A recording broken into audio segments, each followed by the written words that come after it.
Jadi kita mau tanya ke Bante, apa tuh Bante lose and loser itu Bante? Ya, ini kalian kan yang lebih paham bahasa Inggris Mungkin sebenarnya. bisa Mungkin diartikan artinya aja. lah. Artinya aja. Dulu Ya, lah. Kita kalau artikan secara dulu. umum kan jika diartikan itu kan Ke bahasa kalah Indonesia Kalahan. ya. ke bahasa Atau Indonesianya ke bahasa kan Jawa boleh. itu kan loser ya, loser sama losers ya. Iya. Itu kan kalah dan pecundang ya. Mungkin terdengar itu agak frontal atau kasar Iya, ya. iya, Tetapi sebenarnya di balik itu banyak pengertian sih sebenarnya. Banyak aspek yang bisa kita integrasikan, banyak kita bisa tarik dan hubungkan pada aspek kehidupan. Karena sederhananya kalau kalah itu bisa banyak macam arti, tergantung dalam segi apa ini, dalam sudut pandang apa, kan begitu. Nah, jadi kalau kekalahan, nah itu ya kalau dalam kehidupan itu saya artikan sebagai satu kondisi mentalitas kekrisisan atau ketidakoptimisan, ya, ketidakoptimisan. Jadi mentalitas seseorang yang tidak memiliki satu spirit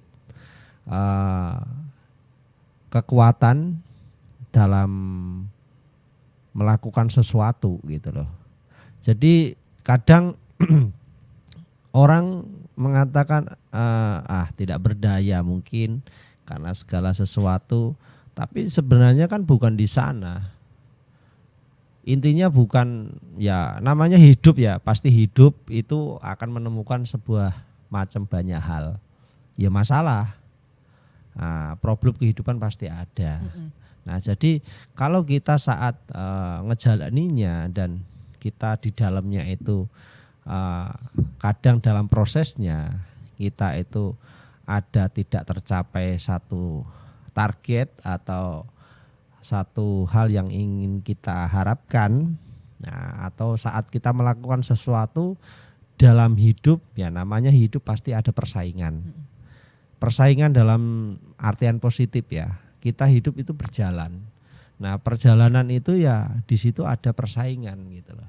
Tapi saya garis bawah ya, ini persaingan yang positif ya. Karena ini kan hubungannya perkembangan hidup. Manusia itu semakin hari itu berkembang. Nah, jadi kalau mereka tidak memiliki optimis yang tinggi, tidak punya keyakinan, dan dia itu lemah, tak berdaya, tidak memiliki semangat kekuatan, ya dia tidak akan bisa mendapatkan sebuah hasil yang baik gitu loh. Sedangkan kalau pencundang ini kan lebih mentalitas yang memang bisa kita artikan sebagai apa ya, sederhananya yang mudah dicerna. Ya ketika seseorang menerima kekalahan tadi dia tidak terima. Ketika seseorang itu ya contohnya gini loh, kita itu kemampuan kita itu tidak kita maksimalkan, kita sia-siakan misalkan, dan kita itu tidak mencapai satu target atau harapan atau tujuan yang kita inginkan, dan kita itu justru mengkambing hitamkan orang lain, terus kemudian kita menyalahkan orang lain, kita itu tidak terima akan yang sejatinya itu potensi yang tadinya itu karena diri kita, karena memang di dalamnya itu kita tidak memiliki daya cipta. Nah, kita itu lebih menyalahkan orang lain akhirnya. Nah, ini yang bisa kita artikan sebagai pecundang. Dia tidak menerima kehakikian, kenyataan yang ada bahwa dia itu gagal gitu loh. Dan pun sebenarnya bukan dari faktor luar. Bukan, sebenarnya bukan faktor luar gitu loh. Tapi ini lebih dari internal. diri sendiri. Nah, ya, apakah ini banyak terjadi? Banyak sekali. Yeah. Gitu loh, banyak sekali. Makanya kita malam ini kita kerucutkan saja ya. Jadi lebih kita arahkan ke sana saja. Gitu loh. Ya. Ya, jadi sebenarnya kalau kita bilang itu sebenarnya memang kalau kalah itu bisa membuat kita menjadi pemenang atau jadi pencundang akhirnya gitu. Iya, tapi juga kan kalah itu dalam artian positif jika itu diartikan positif. Nah, karena tadi kita bicara soal positif ya. Kadang kekalahan itu bisa menjadi satu cambuk diri, Benar. Iya. introspeksi diri Jadi sebagai motivasi Iya. gitu loh. Nah, tetapi kalau yang tidak positif jadinya apa? Pecundang Ya, tadi. ya. Iya, Nah, benar. akhirnya menyalahkan ini, Ya, nah, menyalahkan itu orang ini. kenapa saya tidak bisa menang gitu. Nah, padahal sejatinya kan bukan di sana, dirinya sendiri. Nah, manusia itu terlahir ke dunia kan dari awal sudah membawa karma. Ya kan, karma ini yang sejatinya itu menjadi penopang. Tetapi ketika karma atau potensi kondisi yang ada tadi tidak diolah. Nah, diolah ini berarti apa sih? Ya, potensi diri itu kan harus dikembangkan mulai dari pengetahuan, mulai dari dan juga keterampilan. Nah, selain daripada itu pasti harus ada keyakinan, ada semangat, ya kan, nah, tekad yang kuat gitu loh. Tapi kalau tidak ada itu semua bagaimana? Nah, jadi pengennya enak tapi dia gak mau berusaha. Nah, misalnya kalian berdua, ya kan, sama-sama melakukan sesuatu hal yang sama misalkan, ya, sama-sama jadi host ini. Nah, yang satu misalnya Dewi, ya kan, semakin terampil dalam berbicara atau dalam bawa alur narasi setiap scene. Nah, padahal sama-sama, tetapi kok kenapa di antara dua ini yang Dewi yang berkembang, kenapa yang Ida enggak gitu kan? Padahal sama-sama di sini melakukan hal yang sama. Lah kembali lagi bagaimana pengolahan pengembangan dari pribadi masing-masing atau individu. Nah, kalau memang di sini dua-duanya itu memaksimalkan yang ada, pasti Sama-sama maju. sama-sama maju sebenarnya. Ya. Tetapi Ya. nah, ini mengembangkan dengan maksimal, tidak menyia-nyiakan waktunya, betul-betul diasah, ya kan? Sehingga akhirnya potensinya berkembang dan maju. Akhirnya menjadi. Nah, sedangkan ini enggak. Ya kan? Dan Nangis aku akhirnya banting. apa? Akhirnya ada kecemburuan, ada iri, ya. Justru inilah penyakit akhirnya. Penyakit bukan penyakit fisik, tapi ini penyakit mental. penyakit mental. Batinnya itu, Mbak. Nah, ketika hal ini terkondisi, yang terjadi itu bukan akan semakin membaik, Maka akan memburu. Oke, mungkin awal tidak akan berdampak apa-apa. Itu seperti halnya bom waktu loh. Tahu kan bom waktu? Tinggal tunggu Tinggal tunggu meledak aja. saatnya. Tinggal tunggu masa waktunya meledak. Ya, akhirnya apa? Yang lebur siapa? Bom itu sendiri kan? Iya. Nah, berarti yang akan lebur hancur siapa? Ya dirinya sendiri. Gitu loh. Nah, di sinilah yang harus dirubah. Nah, Maka kalau pecundang ini dia kalau Dewi melihat pecundang ini kalau misalnya dia memang kalah dan dia terima, is okay. Tapi ada yang dia sudah tidak terima, dia malahan akan melakukan hal yang untuk membuat orang kalah. Nah, itu yang parah menurut saya Dewi. Nah, itulah makanya tadi karena di dalamnya sudah berkembang ya, namanya kilesa atau aku salah mula, ya, yaitu apa sih ya, karena kebencian tadi, ya iri sudah hati menimbulkan tadi, kebencian ya jadinya. akhirnya muncul Ya, benar. muncul itu dari ya kilesa, kotoran batin itu semakin tebal, jadi semakin gelap gitu, sehingga ya yang terjadi ya demikian, sikapnya malah jauh daripada hal yang positif gitu loh. Terlepas daripada apapun, terjadinya akhirnya apa? Pembenaran. Ya. Nah, menurut dia, itu menurut dia gitu loh. Dan nah yang seperti ini yang sangat disayangkan. Maka kenapa kok kita itu penting harus mengenal dharma. Dharma bukan sebagai sebagai formalitas, bukan sebagai sebagai mungkin simbol saja atau sebagai citra saja agar kita terkesan beragama gitu. Nah, harus diaplikasikan, dipahami dulu, dipahami. Ya, tapi kan sebelum ada pemahaman dapat itu kan pasti ada dipelajari toh. Nah, pariyati dhamma harus namanya mempelajari.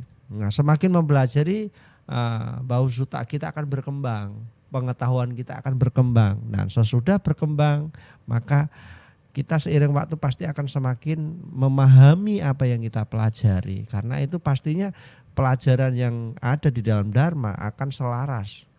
Mungkin saat kita belajar belum dapat feel-nya. Tapi ketika kita sambil berjalan, sambil ngejalani proses kehidupan kita, lah semua yang akan kita pelajari akan terpakai di sana. Itu akan menjadi spontan ya, spontan seperti alarm. Alarm dibuat itu tujuannya apa sih gitu loh. Sama seperti halnya kita belajar dhamma itu. Belajar dhamma itu seperti halnya juga alarm. Belum waktunya terpakai mungkin akan terasa biasa. Tetapi ketika itu sudah melekat di dalam diri kita dan menjadi bagian di dalam diri kita, maka saat sesuatu itu muncul dan terjadi dalam yang kita hadapi, maka itu akan bekerja. Jadi kalau sebagai orang tua Bante, Ya. bagaimana bagusnya kita sebagai orang tua itu mengajarkan ke anak kita tuh biar mereka tidak sampai menjadi seorang loser Bante. Jadi dimulai ya kita itu namanya parenting ya. Ini kan hubungannya kepada parenting ya. Nah, jadi anak terbentuk juga tidak terlepas daripada peran serta orang tua di dalam membentuk karakternya. Ya memang setiap orang itu memiliki ya karakternya masing-masing. Tetapi orang tua itu menjadi salah satu aspek pendukung di dalam ngebentuk. Sama loh, potensi bunga pohon di bonsai itu kan bukan bonsainya yang ngebentuk, tetapi orangnya gitu loh. Nah, demikian juga anak. Satu hal yang mesti harus kita awali di sini menerapkan kedisiplinan. Kedisiplinan itu kadang itu memang sangat penting ya, lebih-lebih di zaman sekarang ini. Kalau kita bicara masalah kedisiplinan itu, waduh, banyak ya anak-anak kita itu mengabaikan. Tetapi sebenarnya kedisiplinan itu menjadi satu hal paling dasar. Karena anak itu kalau dijak berpikir secara bijaksana belum bisa. Belum bisa kan? Bagaimana anak itu bisa berpikir bijaksana namanya masih anak-anak? Maka kita harus memulainya dari mana? Dari sikap kan? Nah, sikap ini dibentuk melalui dari mana? Ya dari kedisiplinan. Karena dengan kedisiplinan ini akan ngarahin kebiasaan. Ngarahin kebiasaan dari perilakunya. Nah, ketika ini terbentuk ya, hal yang harus sejalan adalah kemoralan. Karena dengan memiliki moral akan nanti ngebentuk sikap mental anak itu memiliki hiri dan otapa. Jadi rasa takut dan malu dalam melakukan hal-hal yang keliru. Nah, karena ini ngebentuk integritas ya. Ini kemoralan tujuannya kan ngebentuk integritas. Nah, ini ngebentuk integritas. Karena setiap tindakan, setiap perbuatan itu juga akan berpengaruh pada hasil. Nah, ketika kita tempa dari awal sejak dini melalui kedisiplinan dan kemoralan yang baik, saya yakin integritas yang kuat itu akan ada di dalam diri seseorang. Jadi saat memang itu sudah terbentuk, orang tua tidak perlu khawatir lagi. Akan terjadinya satu interaksi, komunikasi yang memang di dalamnya itu antara anak dan orang tua itu terbangun. Jadi orang tua nggak boleh gini yang ini nggak perlu seperti itu. Memberikan warning ya, tidak perlu lagi karena dia sudah terbentuk kebiasaannya itu. Nah, tetapi ketika kita awalnya tidak ngebentuk dari kedisiplinan, maka ya itu tadi. Karena kalau kita melihat zaman sekarang itu, bisa kita lihat zaman sekarang itu sangat beda loh. Iya. Ya kan? Benar, Bante. Beda dengan dulu gitu loh. Anak sekarang itu main mata, kalau dulu kan dilihatin udah ngerti maksudnya apa gitu loh. Feel-nya ada dulu itu anak-anak dulu. Nah, sekarang kalau diliatin, kenapa Ma? Nggak Ya. dilototin balik. Iya. Ini zaman generasi alpha ya nih. Generasi alpha ini ya memang ya beda gitu. Tetapi walaupun mungkin tidak seperti apa, makanya parentingnya itu ya kita harus persuasif ya. Tetapi pendekatan atau parenting modern namanya. Nah, tetapi tetap ya kita harus mendisiplinkan. Makanya kenapa setiap aturan itu dibentuk ada. Cuma ada sebagian orang tua, Bante, yang bisa kita lihat itu mereka menanamkan ekspektasi yang terlalu tinggi terhadap anak itu. Iya. Jadinya anak itu terbebani, ya. Jadi pada saat yang diinginkan orang tua itu tidak tercapai, dia merasa saya ini pecundang gitu loh, Bante. Ya, nah sebenarnya gini, yaitu salah satu kesalahan orang tua sendiri bukan anak. Makanya Iya. tadi dari awal saya itu mengatakan prosesnya. Kalau ekspektasi tanpa didahului tahapan, prosesnya ya nggak bisa. Ekspektasi kan memang banyak, parenting yang demikian itu banyak. Benar. Orang tua nggak melihat sampai ke sana. Pokoknya pengennya anaknya harus begini, The best, harus the seperti best ini. gitu. Ya. Sehingga akhirnya dipush. Iya. Nah, Habis-habisan. Sampai anak itu kadang stres ya Iya. kan. iya banyak. Begitu nggak bisa dapat yang diinginkan orang tuanya, dia stres terus dia merasa aduh saya ini seperti seorang pecundang gitu. Saya Nggak bisa, gitu. nggak mampu mama gitu atau loh. papa yang suruh saya begini saya nggak bisa gitu. Benar. Jadi mereka jadi ada satu pemikiran Maka seperti yang depresi gitu. seperti yang Bante katakan, bahwasanya kita sebagai orang tua itu ya udah kita netral. Seperti anak saya ya, ini saya contohnya ya, kemarin dia ujian yang meme, mah saya nggak pandai matematika, is okay saya bilang. Kalau memang kamu nggak pandai matematika, kamu tingkatkan yang di lain-lain, misalnya di penghafalan. Oh saya pandai sejarah mah, bahasa Indonesia, is okay kamu tingkatkan di sana saja. Kalau mate, ya saya pribadi juga saya waktu sekolah juga nggak pandai mate gitu kan. Ya jadi nggak mungkin kita paksakan ke anak kan. Nah kalau kokonya lebih suka ke hitung, ya udah. Kok kamu tingkatkan yang di hitungan. Kalau yang hafalan is okay gitu. Nah. Jadi sebenarnya dari pelajaran dari pengajarin kita ya Bante sebagai orang tua ya. Iya, jadi makanya kenapa sih kita juga harus mengenali, maka pengenalan pada siapa, pada anak kita tentunya itu akan membuka cakrawala pola pikir kita dan juga pola pandang kita. Jadi cara berpikir kita nanti itu akan lebih bijak gitu loh. Jadi maka kenapa tadi saya singgung parenting modern itu adalah yang sesuai di zaman sekarang gunakan. Nah, kepedulian orang tua juga sangat berperan gitu loh. Maka anak sekarang itu kan lebih labil gitu loh. Makanya di sekolahan aja persaingan itu juga sudah ketat sekali. Dan juga anak sekarang beda dengan anak dulu loh Bante.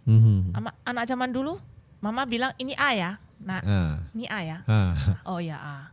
Kalau anak sekarang ini A, A-nya dari mana? Kok bisa A? Nah gitu loh. Mereka nalarnya Susunya tuh udah beda. lebih Susunya udah beda. Dulu kan murni ya kan. Sekarang udah Susu campur. formula. Dulu tajin, Iya, sekarang gitu dan tajin kau aja. ya, dan kau ya. Kayak seperti kita minum tajin ya gitu, pandai juga ya Bante. Maksudnya pandainya itu, maksudnya anak zaman dulu mungkin lebih nurut Bante. Menurut saya ya. Ya sebenarnya bukan banyak hal sebenarnya ya. Jadi banyak hal kita juga tidak Yang mendukung. bisa zaman ya. dulu lebih bagus, enggak, karena zaman Iya. Bukan lebih bagus Bante, maksudnya anaknya lebih. Ya sekarang gini loh ya, kan makanya di dalam Dharma itu perubahan itu selalu dan akan terjadi. Iya. Ya termasuk plus minus lah. Masa dulu, waktu itu kan pasti contohnya teknologi aja semakin berkembang. Iya. Tetapi apakah dengan semakin berkembang itu akan mengurangi dampak buruk yang ada? Tidak juga. Makanya semua ada plus minusnya, negatif positifnya tetap ada. Makanya di zaman sekarang itu anak-anak ya bukan hanya anak-anak saja, yang dewasa saja. Yang dewasa saja juga sama. Bukan berarti yang anak-anak saja ini dampaknya ya banyak juga.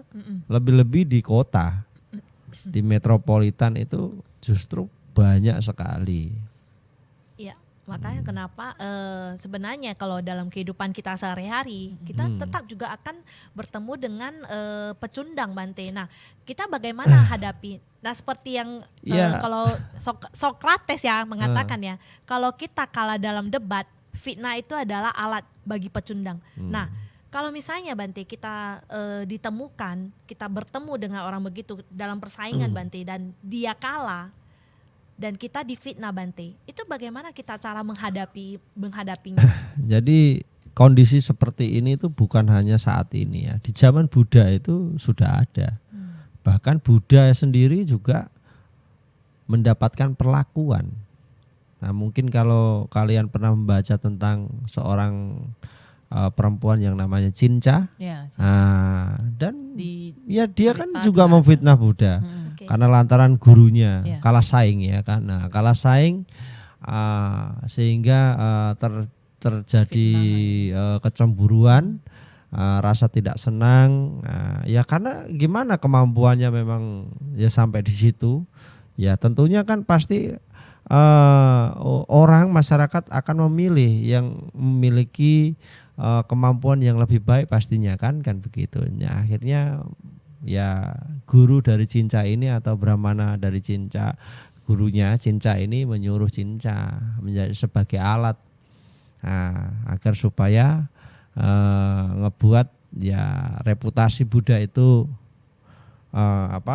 jatuh ya, agar sang Buddha itu tidak memiliki pengikut gitu loh. Tapi yang terjadi apa? Ya meskipun demikian ya Buddha tidak menanggapinya itu dengan serius, malah justru Buddha malah tersenyum. Akhirnya apa? Ya namanya kita mengenal hukum karma, ya kan, buruk ya akan buruk, baik ya akan baik, ya emas ya akan tetap emas, perak ya akan tetap perak, karena kehakikian hukum alam semesta atau hukum niyama ini tidak akan pernah berubah.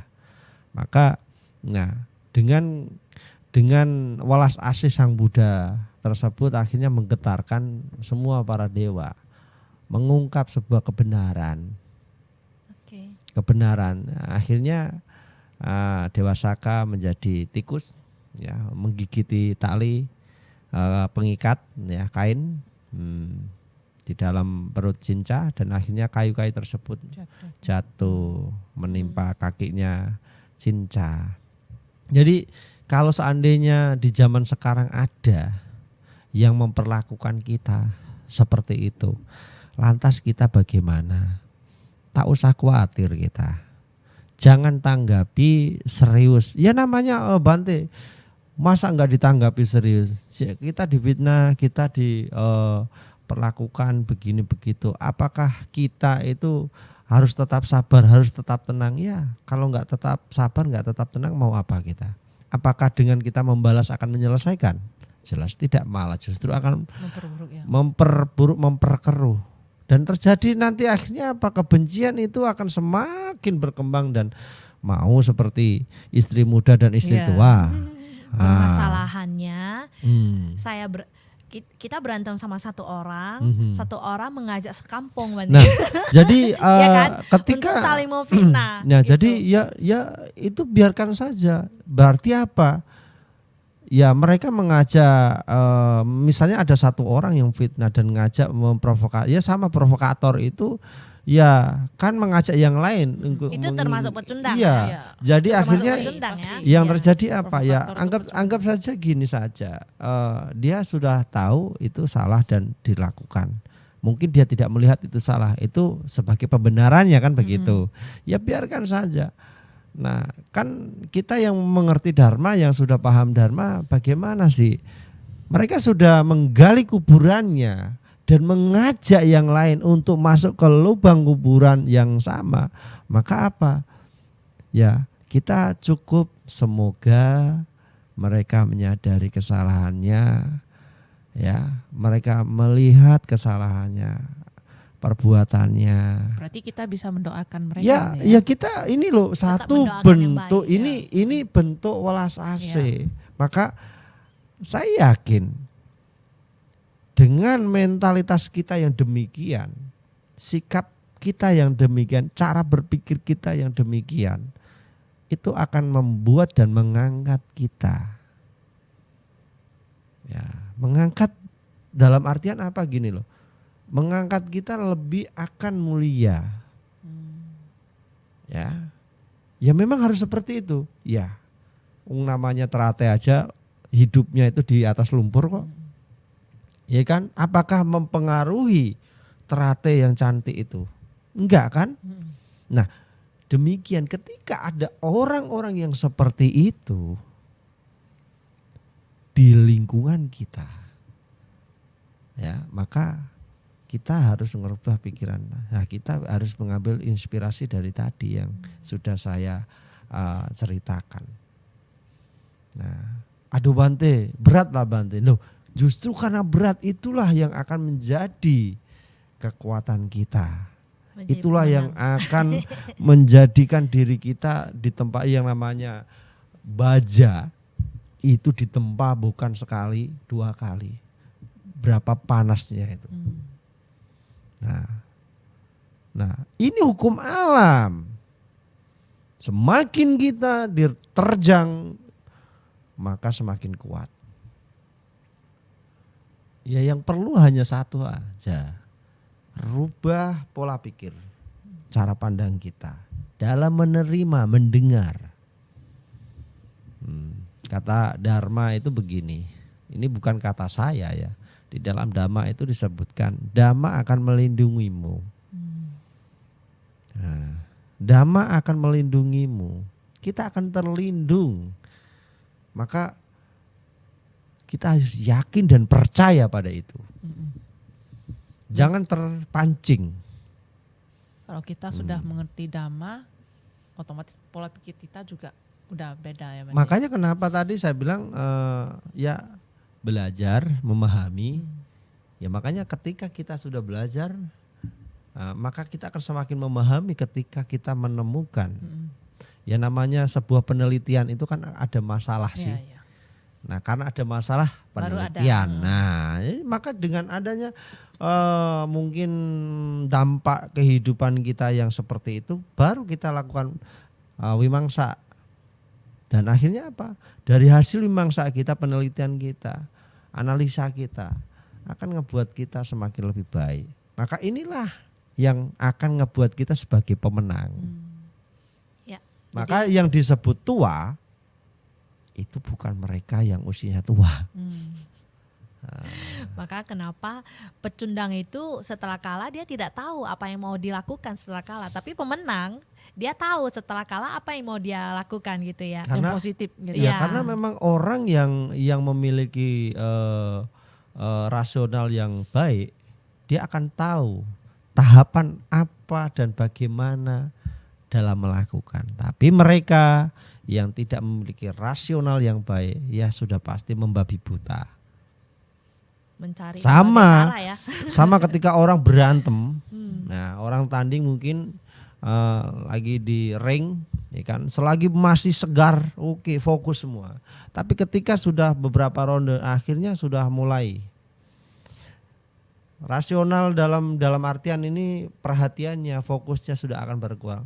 Jadi akhirnya mukul pun nggak kena. Nah sama seperti itu.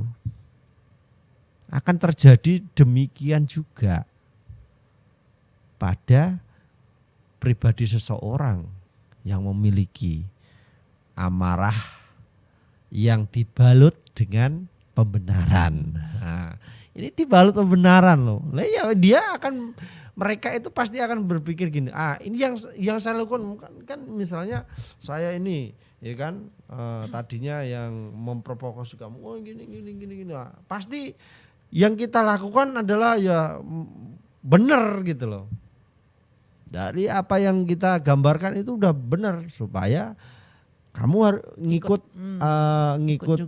ngikut apa yang saya gambarkan, opini saya, pikiran saya gitu loh.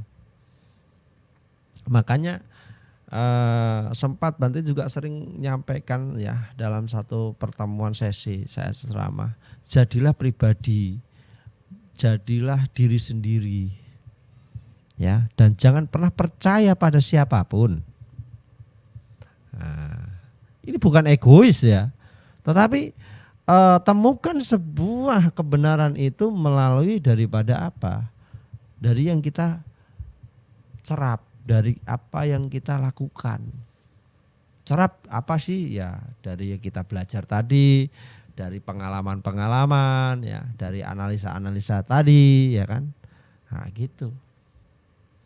Jangan sampai kita ngikut menjadi, kalau kita nanti misalnya sama pengaruh kamu harus gini-gini, berarti kamu boneka dong. Kamu akan selalu menjadi boneka. Tapi yang terjadi ya begitu. Nah, inilah maka kenapa penting dharma itu harus melekat di dalam diri kita. Mereka mungkin mementingkan hanya duniawi saja. Oke, gak masalah. Oke, gak masalah itu. Karena memang dia baru sampai di situ pemahamannya. Dia masih tahap-tahapnya di situ melihatnya. Yang terpenting itu ya saat ini. Kehidupan ini kan. Dia tidak melihat apa yang dilakukan ini nanti bagaimana. Dan sesudahnya bagaimana. Kalau misalnya loser itu Bante, itu bisa mengkondisikan nanti terlahirnya di alam yang kurang baik Bante ya. Ya, yang jelas ya sudah jelas lah. Yang namanya di situ aja Sudah di dalamnya banyak baik. aspek tidak baik. Ekspresi dari apa yang terbentuk, tercipta juga akan pengaruh. Saat misalnya bercermin, senyum gimana? Hasil cermin tersebut bagaimana? Sama kan? Saat kita merengut bagaimana? Saat kita marah bagaimana? Itu sudah gambaran.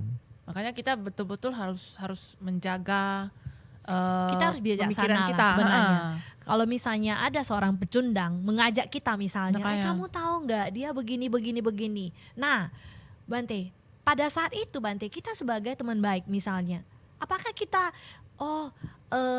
kita kasih tahu bukanlah, mungkin dia bukan begitulah. Kalau misalnya dia tidak mau mendengar Bante, ya kita juga harus bagaimana ya? Ya kalau memang dia tidak mendengar apa yang kita katakan, yang kita sampaikan, ya sudah diam saja. Karena nggak bisa dipaksakan ya Bante. Karena bagaimana ya sama loh. Ya kita nggak jadikan teman kan? Sekarang gini loh ya.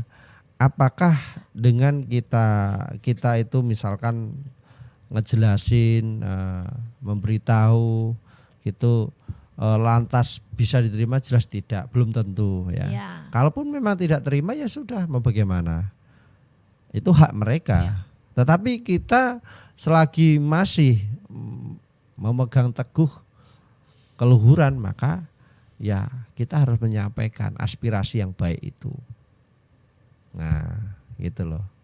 Ya, jadi kalau kita yang sebagai pemenang itu ya kita tahu bahwasanya ya kekalahan itu selalu ada pelajaran yang kita bisa petik gitu. Biasanya kan malah justru ini saya bicara dari awal sampai sekarang ini yang berhubungannya positif ya. Pemenang akan menghargai kehidupan karena setiap pemenang akan menghargai setiap proses yang dilaluinya. Gitu loh. Karena untuk mencapai itu semua butuh sesuatu yang tidak mudah dan waktu. Kita bisa jadikan pengalaman. Nah, karena memang prosesnya ya itu tadi, ngebentuk pengalaman itu menjadi satu guru dan akhirnya bijaksana kita. Kan Gitu. biasanya kita dengar kesuksesan itu adalah kegagalan itu adalah kesuksesan yang tertunda. Ya. Nah, ini berarti kan merubah satu paradigma bahwa setiap orang masih memiliki kesempatan. Tapi kemenangan adalah kekalahan tertunda. Kita juga bisa kalah pada akhirnya. Karena tidak ada yang namanya gini loh ya, nggak akan ada yang namanya perubahan itu kan ada.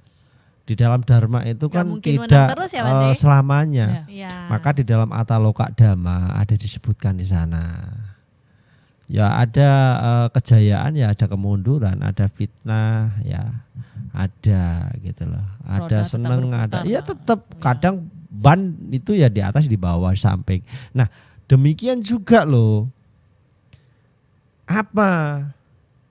Ya ini yang kita jalani. Tetapi walaupun saat kita di bawah sekalipun, tapi kalau kita sudah memiliki bekal yang baik, yang kuat, maka itu tidak akan ngebuat apapun, berdampak apapun. Ya kita itu tadi, kita mensyukuri bahwa ketika kita sudah di atas, ketika kita dalam posisi di bawah, dia mensyukuri karena menyadari setiap proses kehidupan tahapan demi tahapan itu ya demikian. Dan ketika dia di bawah dan mungkin dalam proses tersebut itu dia mengalami perubahan, dia menerimanya dengan mudah dan dengan kondisi cara berpikir syahwat, ya kan. Nah, akhirnya apa, ngebuat dia itu lebih cepat melewati masa itu dan lebih legowo ya benar. Ya istilahnya rintangan ini kan seperti rintangan tantangan gitu loh. Dia lebih mudah gitu loh.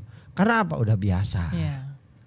Nggak tertekan gitu. Nggak menjadi satu tekanan mental gitu loh. Nah ini. Makanya orang hanya mentingin hal-hal yang sifatnya materi. Ya memang hidup butuh materi. Nggak ada yang nggak butuh materi. Semua butuh materi. Tetapi apakah sepenuhnya itu akan ngebuat kita semakin puas, cukup? Tidak kan? Iya. Kita dapat nggak pernah cukup lah. Makanya bukan kalau memang kalau kita bicara masalah yang mungkin kalau yang bekerja keras, misalnya yang bekerja keras itu akan ngebuat sukses, berarti kuli bangunan itu dia kuli bangunan sukses. Nah, kalau bicara tentang masalah mereka yang bekerja tidak menyia-nyiakan waktu, ya kan, berarti yang kopi 24 jam itu bisa melebihi Bill Gates, ya kan. Nah, ya kan. Nah, kalau mereka yang bekerja cerdas, bekerja pintar, ya kan, dosen-dosen itu sukses, kaya semua, ya kan. Nah, melebihi daripada presiden mungkin ya. Nah, tapi kan nggak itu, gitu. Kan nggak gitu loh. Nah, makanya kalau kita bekerja atau melakukan sesuatu, ya mungkin bisnis atau mungkin apapun itulah, ya. Kadang bisa gagal. Jadikan bisa itu sebagai berkah. Iya. Kalau kita kejar materinya ya nggak dapat, tapi kalau kita kejar berkahnya, dapatkan berkahnya, maka itu. Lah, berkah ini bagaimana? Dimulai dari syahwat tadi. Pemikirannya. Iya. Kita melihatnya itu di sana. Sehingga bukan lagi nanti ukuran yang besar kecilnya. Dapatnya berapa Nah, jadi karena dia prosesnya melihat semua proses yang dilalui tadi. Dia betul-betul bersyukur gitu loh. Pelajaran yang didapat dari proses. Benar. Nah itu. Maka jadi yang membedakan pemenang sama pecundang ini berapa kali dia gagal. Jadi kalau ada yang pecundang itu ya sekali gagal dia langsung stakma, dia nggak mau lagi, dia menganggap ya sudah saya ini pecundang gitu. Tapi kalau pemenang, kalau benar-benar dia punya rasa pemenang, mungkin dia akan bangkit Nah, padahal sejatinya kalau kita bicara ya filosofi hidup dari awal, sebenarnya kita terlahirkan sebagai pemenang. Kok enggak? Wong namanya sebelum kita menjadi janin. Ya. Bagaimana embrio itu? Berapa banyak itu? Ribuan saling mengejar, miliaran. Ya. Tapi menjadi hanya satu. Satu saja ya. Nah, sebenarnya kan maka kelahiran itu juga sama. Makanya misalnya ada anak kamu ngelahirin anak dan anak itu bisa menjadi anakmu, itu tentu memiliki hubungan karma yang kuat dan dia sendiri juga memang seorang pemenang. Dalam pemenang artian pemenang di bagian keluargamu.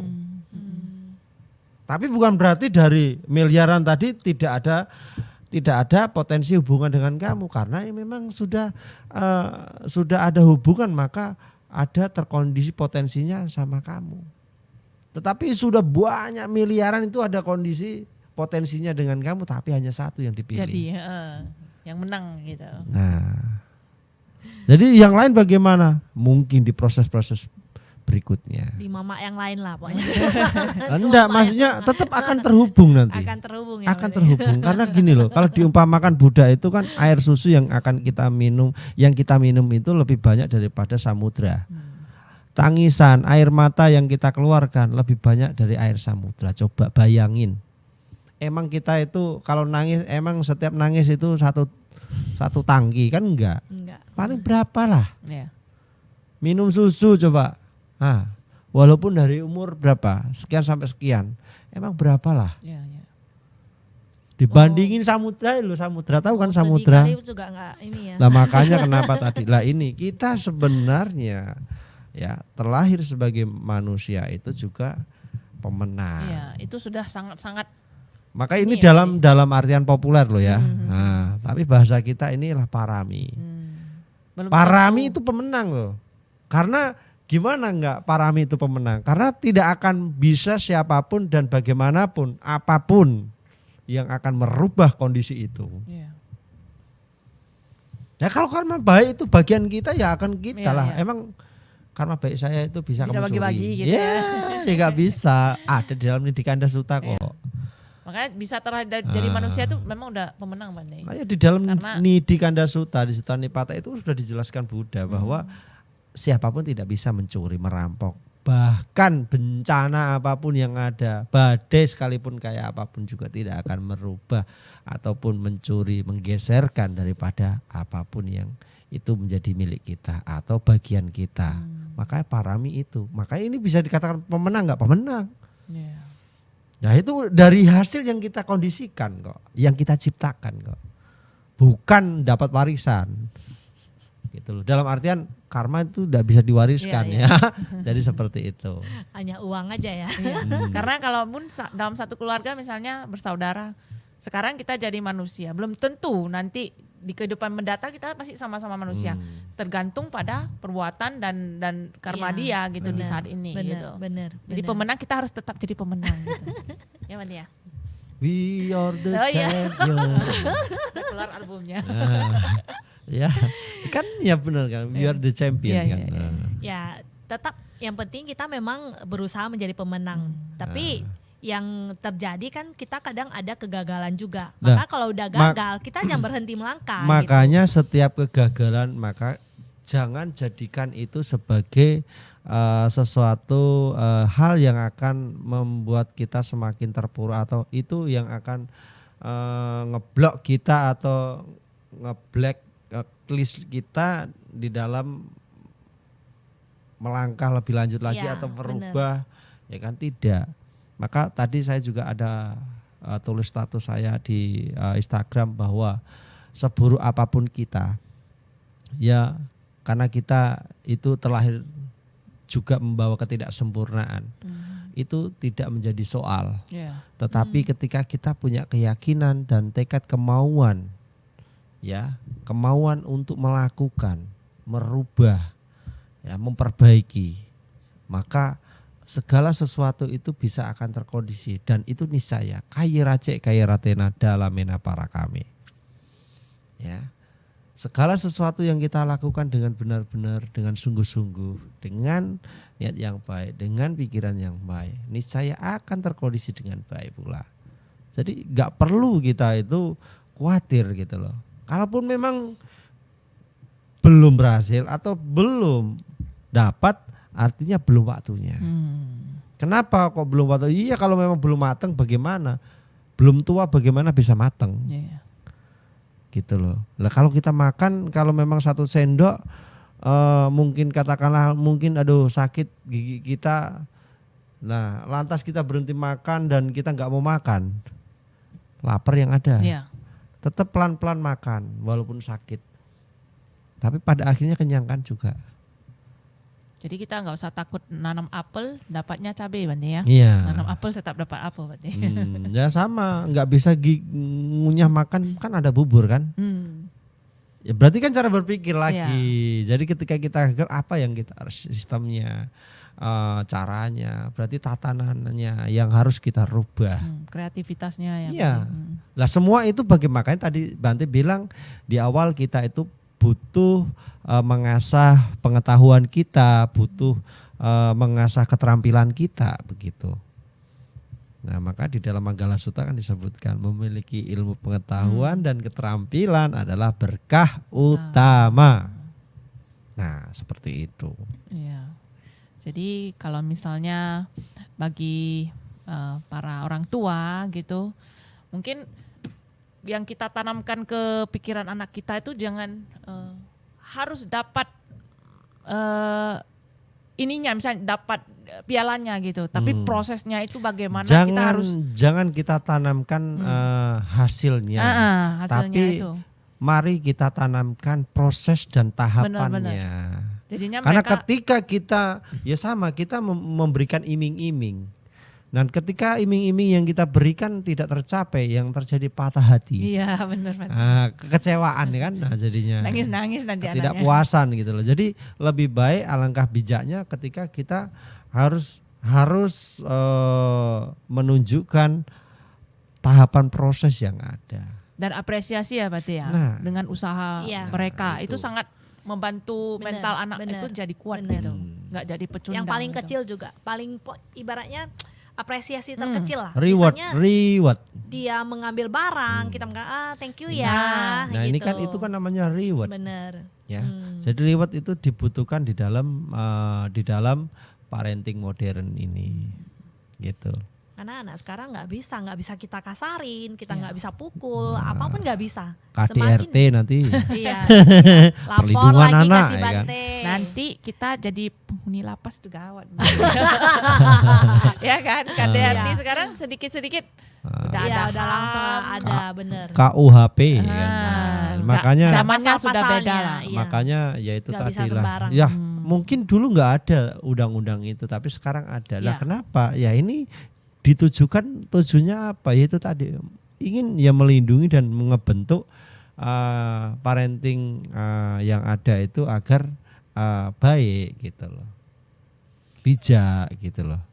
Cuma kalau pribadi saya Bante melihat parenting yang zaman dahulu itu juga tidak ada sisi positifnya gitu. Ya mungkin kalau dulu nggak ada sisi positifnya. Kalau dulu ya, kalau kita lihatnya sekarang, tapi di masa itu sudah caranya demikian. Nah, loh itu memang zaman dulu itu anak itu mentalnya kuat, sudah terbentuk kian, wah, memang tahan banting gitu loh. Sekarang nggak bisa dijadikan seperti itu. Yang ada sekarang ringkih jadinya. Lo ringkih betul. Beda ya Bante. Makanya ya saya melihat anak-anak di sini kan banyak dan saya tahu makanya satu orang dengan yang kadang Bante juga berpikir bagaimana. Ya itu tadi keragaman anak, keragaman karakter, keragaman mental ini tidak sama. Beda. Jadi kita nggak bisa. Kadang itu yang disalahkan saya. Yang menyalahkan ke saya yang nggak tahu. Bukan yang melahirkan ya Bante. Sebenarnya kan mereka nggak berpikir. Makanya ya itulah di sini saya belajar. Di sini saya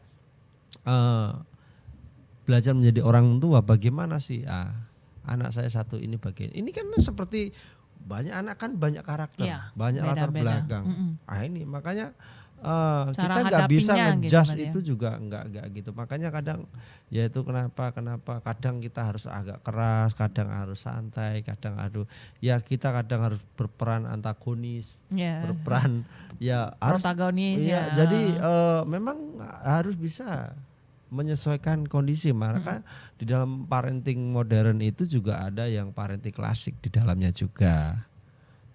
gitu. Ya tujuannya kan pasti positif kita gitu. Tidak ada satu niat kita itu pengen nggak positif kan gitu. Namanya kita memang ya tujuannya gitu. Ngedidik kan gitu. Terlepas daripada apapun ya kita akan berusaha semaksimal mungkin gitu. Untuk menjadi yang terbaik lah ya pastinya ya. Ya harapannya begitu. Ya, pembahasan ngobrol-ngobrol kita malam ini sangat luar biasa. Enggak terasa udah 1 jam loh. Hanya tentang kegagalan sama pecundang saja. Ya kan makanya tadi dari awal kita sudah bicara bahwa ini banyak korelasinya, hubungannya. Maka tergantung kita menyikapi ini itu dari sisi mana, aspek mana. Mau lihat dari sisi mana, kekalahannya, dari pecundangnya, karena banyak sisi ya Bante. Ya, jadi ya itulah. Ya.